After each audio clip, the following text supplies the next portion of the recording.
നമസ്കാരം. ഉള്ളത് പറയാം. ശബരിമല സ്വർണ്ണക്കൊള്ളയിൽ അന്വേഷണം ഏത് വഴിക്കൊക്കെയാണ് പോകുന്നത്? സ്വർണ്ണക്കൊള്ള നടന്നു എന്ന് വ്യക്തം. സഖാക്കൾ 3 പേർ അകത്തായി. 2019 ഇടത് ഭരണസമിതിയുടെ കാലത്താണ് കൊള്ള നടന്നത്. ഹൈക്കോടതി ഇടപെടലിൽ അന്വേഷണം നന്നായി മുന്നോട്ടു പോയി. തെരഞ്ഞെടുപ്പ് സമയത്ത് സർക്കാർ ഇടപെടലിൽ പതുക്കെയായി. ഹൈക്കോടതി വീണ്ടും ഇടപെട്ടതോടെ വേഗം കൂടി. കടകംപള്ളിയെ വരെ ചോദ്യം ചെയ്തു. പക്ഷേ ശബരിമലയിലെ സ്വർണ്ണ ഉരുപ്പടികൾ എവിടെ? ഇപ്പോഴുള്ളത് ഒറിജിനലോ ഡ്യൂപ്ലിക്കേറ്റോ? അന്വേഷണ ഉദ്യോഗസ്ഥർ ഇരുട്ടിൽ തപ്പും.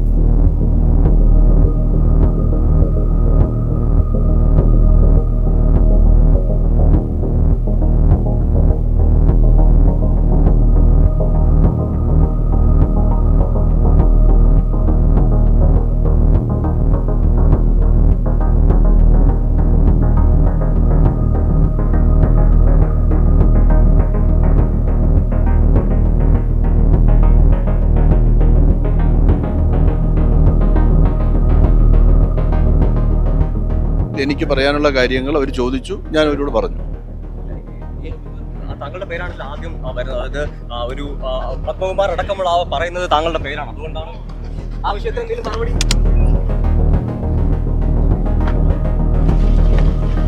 ഒടുവിൽ അന്വേഷണം കടകംപള്ളി സുരേന്ദ്രനിലേക്ക് എത്തി. അല്ലെങ്കിലും അത് വേണ്ടിവരും. സർക്കാർ അറിയാതെ ദേവസ്വം ബോർഡിൽ ഒരു ഈച്ച പോലും അനങ്ങില്ല. സ്വയം ഭരണമൊക്കെ രേഖകളിലേ ഉള്ളൂ. നിയമനവും സ്ഥലം മാറ്റവും നിർമ്മാണ പ്രവർത്തനവും ഒക്കെ സർക്കാർ നിയന്ത്രണത്തിൽ. അതിനാണല്ലോ ദേവസ്വം എന്ന വകുപ്പും. 2019 ശബരിമല ശ്രീകോവിലിലെ സ്വർണ്ണവാതിലും സ്വർണ്ണക്കട്ടിളപ്പാളികളും ദ്വാരപാലക ശില്പപ്പാളിയും ഒക്കെ അറ്റകുറ്റപ്പണിക്കെന്ന പേരിൽ കൊണ്ടുപോയത് അറിഞ്ഞില്ല എന്ന് പറഞ്ഞ് കയ്യും കെട്ടിയിരിക്കാൻ ദേവസ്വം വകുപ്പിന് കഴിയില്ല. ദേവസ്വം മന്ത്രിക്കും. സർക്കാർ നിയമിച്ച തിരുവിതാംകൂർ ദേവസ്വം ബോർഡ് ഭരണസമിതിയിലെ 2 പേരാണ് എ പത്മകുമാറും വിജയകുമാറും ജയിലിൽ കിടക്കുന്നത്. എൻ വാസുവും CPM നേതാവ്. വെറും സ്വർണം അരിച്ചെടുക്കലും പകരം സ്വർണം പൂശലും മാത്രമല്ല നടന്നിട്ടുള്ളത്.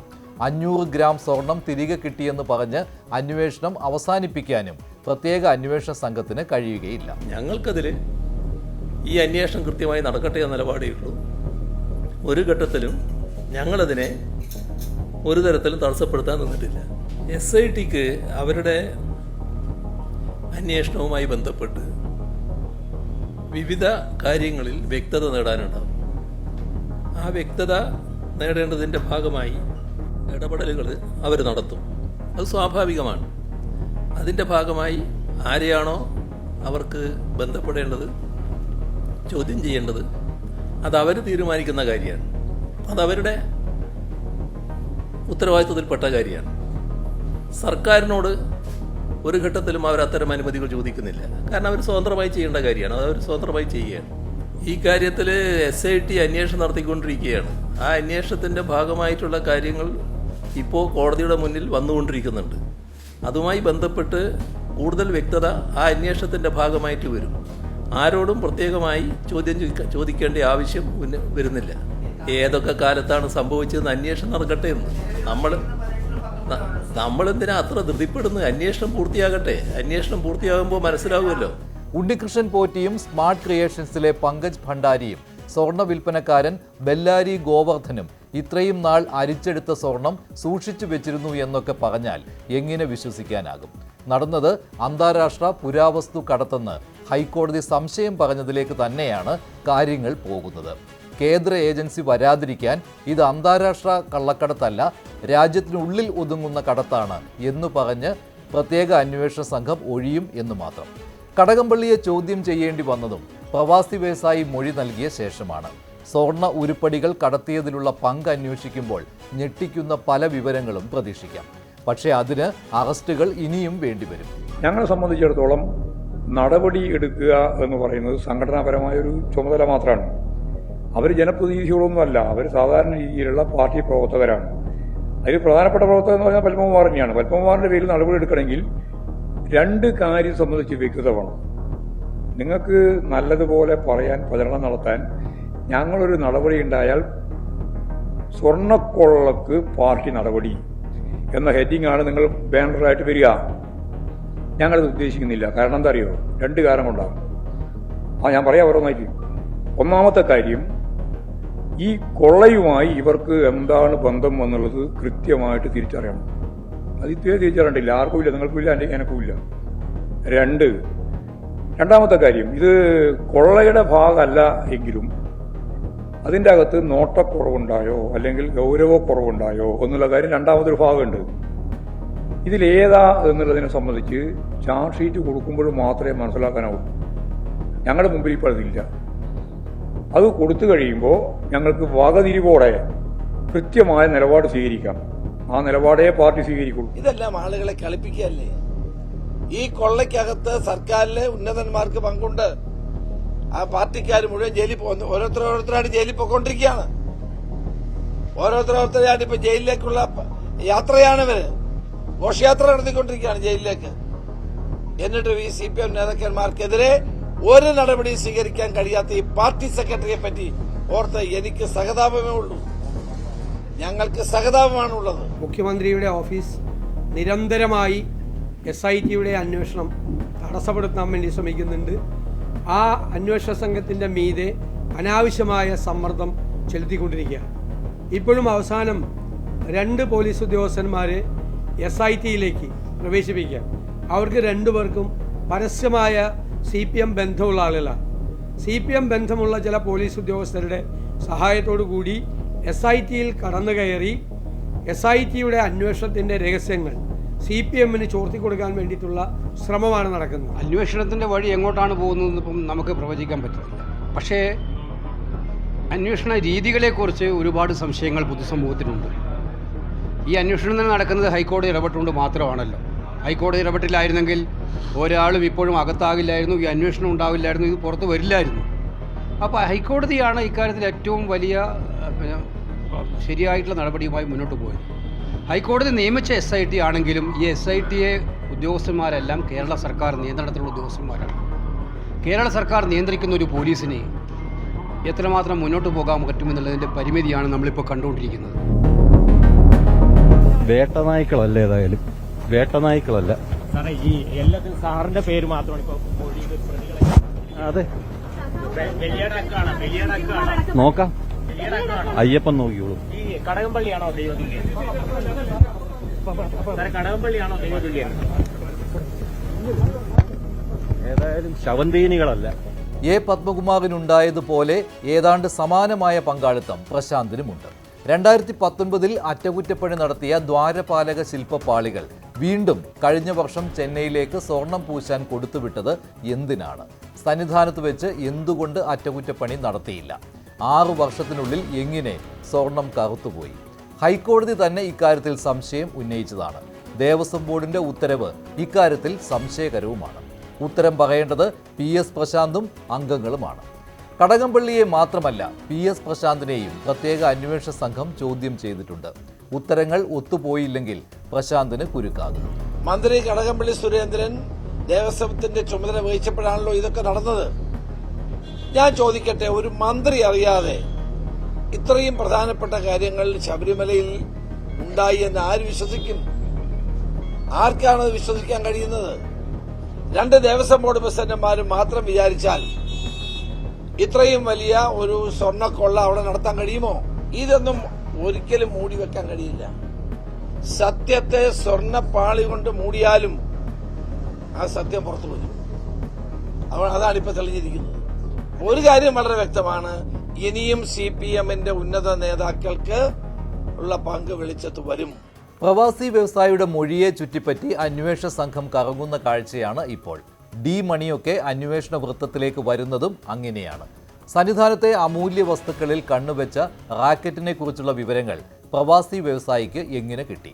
പുരാവസ്തു കടത്തിലെ നിർണായക വിവരങ്ങളുമായി രമേശ് ചെന്നിത്തല വഴി പ്രവാസി വ്യവസായി മൊഴി കൊടുക്കാൻ എത്തിയത് അന്വേഷണത്തിൽ തന്നെ വഴിത്തിരിവാണ്.